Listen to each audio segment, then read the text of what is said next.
সাল ১৩০৪। এই সময় থেকেই শুরু হয়েছিল কোহিনূর হীরার ইতিহাস।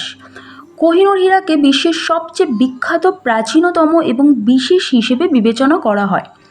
এমনকি অমূল্য জিনিসকে কোহিনূর হীরার সাথে তুলনা করা হয়। আসুন এই ভিডিওর মাধ্যমে জেনে নিই কোহিনূর হীরার ইতিহাস, কেন এটি এত দুর্লভ, বর্তমানে এটি কোথায় অবস্থিত।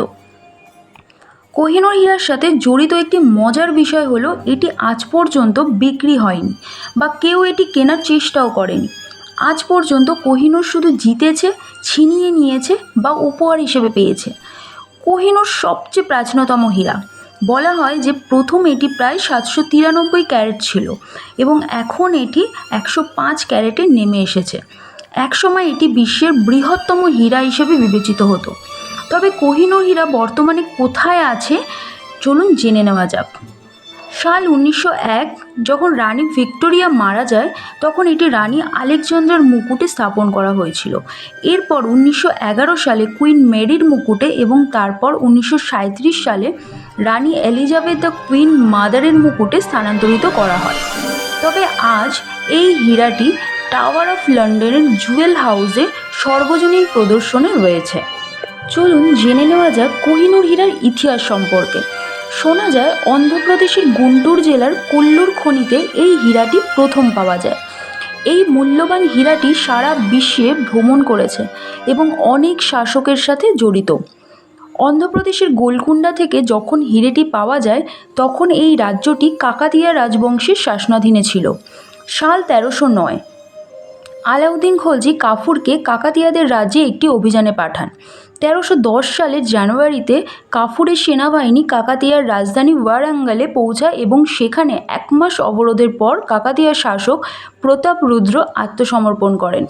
কাফুর পরাজিত রাজার কাছ থেকে বিপুল পরিমাণ অর্থ সম্পদ নিয়ে দিল্লিতে ফিরে আসেন। ওই সম্পদের মধ্যে ছিল এই দুর্লভ হীরাটি, যেটি পেয়ে আলাউদ্দিন খলজি কাফুরের প্রতি খুব সন্তুষ্ট হয়েছিলেন। ১৫২৬ সালে বাবর ইব্রাহিম লোদিকে পরাজিত করেন এবং হীরাটি লাভ করেন। এরপর এটি শাহজাহানের ময়ূর সিংহাসনে শোভা পায়। ১৭৩৯ সাল পারস্য সম্রাট নাদির শাহ মুঘল সাম্রাজ্য আক্রমণ করেন এবং হীরাটি অর্জন করেন। এরপর নাদির শাহ প্রথমে এই হীরাটির নাম দেন কোহিনূর, যেটি একটি ফার্সি শব্দ। এর অর্থ হল আলোর পাহাড়। ১৭৪৭ সালে নাদির শাহের হত্যার পর এই কোহিনূর হীরাটি আহমেদ শাহের দখলে আসে। এরপর হীরাটি চলে যায় রঞ্জিত সিংয়ের কাছে, কারণ তিনি শাহকে আফগানিস্তানের সিংহাসন ফিরে পেতে সাহায্য করেছিলেন। কোহিনূর দীর্ঘদিন ধরে বিজয়ের প্রতীক ছিল, যখন দলীপ সিং তার পিতার কাছ থেকে উত্তরাধিকার সূত্রে পেয়েছিলেন।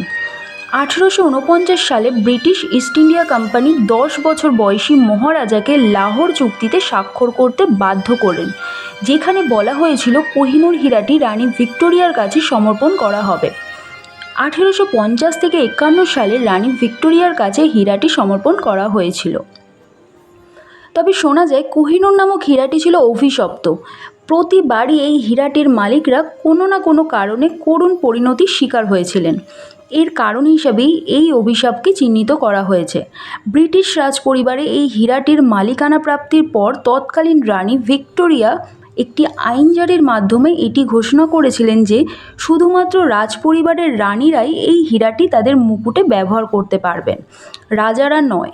কারণ ব্রিটিশদের হাতে আসার পূর্বে এই হীরাটির সকল মালিকরাই ছিল রাজা, না হয় সম্রাট।